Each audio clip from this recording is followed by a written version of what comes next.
It's 125 minutes. It's rated M. And look, I would put this one there. I was thinking about it afterwards, or actually during the movie even. The Notebook. It's in that sort of genre. And it's all about a young woman whose life has been a series of letdowns. And she faces the possibility of the death penalty after being charged with the first-degree murder of her former lover. So that's the premise. It's this sort of dramatic page-turner in cinematic form. And I should mention, where's the title? What's a crawdad? Because, I mean, I don't think it's a familiar term for anybody in Australia unless you happen to have been born in America, because it's an American slang word for crayfish. And we're in North Carolina. It's the late 1960s. Although the time frame for the events that unfold in Where the Crawdads Sing go back to 1953.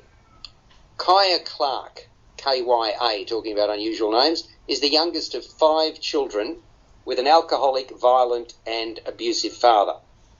After one particularly vicious assault, her mother leaves, never to be heard from again. One by one, the children follow, leaving only Kaya to fend for herself with her dad. She does her best to avoid him, but then he too disappears. So here you have this little girl all alone having to fend for herself with no schooling behind her. She hasn't been allowed to go to school. Somehow she manages, showing a particular interest in the natural environment, that being the marshes that are all around her. Years pass, and another local, Tate Walker, shows her kindness, and the pair starts a relationship. Studies impede, which sees Tate move away. Kaya is heartbroken. She's known, by the way, as the reclusive marsh girl. She eventually moves on and forms another relationship, this time with a guy named Chase Andrews. That too is destined to end badly, and Kaya stands accused of killing him. There's a lot more in and to Where the Crawdads Sing. As people have inevitably failed her, Kaya is only truly at home when in her own private space and when she's allowed to construct intricate sketches of what she sees. And she has a particular love of feathers. So, as I say, to me, this is in the same mould as The Notebook, which came out in 2004, because both films are dramatic and they also involve love and loss. And they also hold particular appeal, I would have thought, to women. Having never been a woman, I'm only making that presumption, though. So, I know this has divided people, but what did you think of Where the Crawdads Sing, Greg? I liked it. I've actually read the book, and it sticks very closely to the book. The screenplay adaptation from Lucy Alabar is fairly faithful to the source material, especially capturing the essence of the story there, including the flashback structure and everything like that. I thought that this is sort of like To Kill a Mockingbird for the millennial generation, actually. There's a lot more comparisons to that than to The Notebook, I thought. As part murder mystery, as part courtroom drama, and part coming-of-age tale there. And I thought it captured the marshlands beautifully here. The cinematography from Polly Morgan, I thought was exquisite there.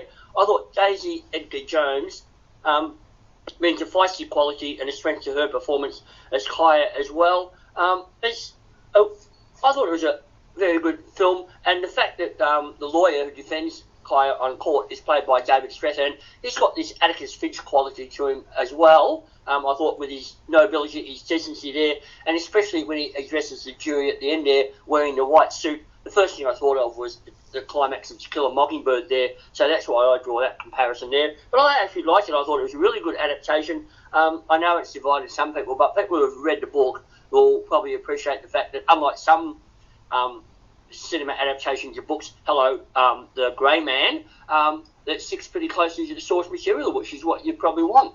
Well, look, I appreciated the characterisation of Kaya, first as a girl by Jojo Regina, and for the lion's share of the movie by, as you say, Daisy Edgar Jones. She sort of exudes this wariness and apprehension, which is obviously what's called upon by her character. What did you think, Dave? Yeah, I thought it was an interesting film as well, and I think the film takes on a whole nother level when you realise that the author of the book is actually wanted for questioning on a cold case murder in Zambia. So it takes on a whole new level when you realise that as well. But I thought this was a really, really interesting film. I think I would have liked it if it had been a little bit harsher, if it had gone into that territory that we saw a few years ago with a film like Mud. But at the same time, I did like the characterization in the film. I liked that there was some good twists throughout the film. Quite often these films, when they're in the Notebook kind of style, can become quite predictable with what is going to happen next. I don't think that happened with this film. I thought that there was enough twists and turns in there to keep you guessing. My only criticism would be I would have liked it to have been a little bit harsher and gone down that same territory as films like Mud. But otherwise, I thought it was a quite enjoyable film, and I love the performances by the actors in it. Yeah, Taylor John Smith, really charming as Tate Walker, and you mentioned David Strathairn. He's a terrific actor, kindly father figure as counsel acting for Kaya, and I thought both of them were really suited to their roles. And then you've got this sort of disconcerting characterisation of the other bloke in Kaya's life, Chase Andrews. Harris Dickinson plays him, and again, he plays the character as you would expect him to play it. I thought he was very, very good. The screenplay, by the way, is by Lucy Alabar, and you mentioned the novelist Delia Owens. I thought, this was quite some book, and it's turned out to be quite some screenplay. And using the courtroom drama as a vehicle to relate Kaya's life story, well, that's not exactly original, but it's certainly an effective device. And the intrigue builds. There's a surprise in store as the movie ends. I thought that was terrific. And the cinematography, wasn't that excellent, Greg? Polly Morgan's done a really good job. It sort of remains a feature throughout. That's one of the things that stood out for me from the film adaptation, the fact that it brought the marshlands to life, which you could only do in descriptions. I thought the cinematography brought them to life, and you appreciated the natural beauty of it and the expansive size of the marshlands. It was actually shot in the bayous of Louisiana, apparently.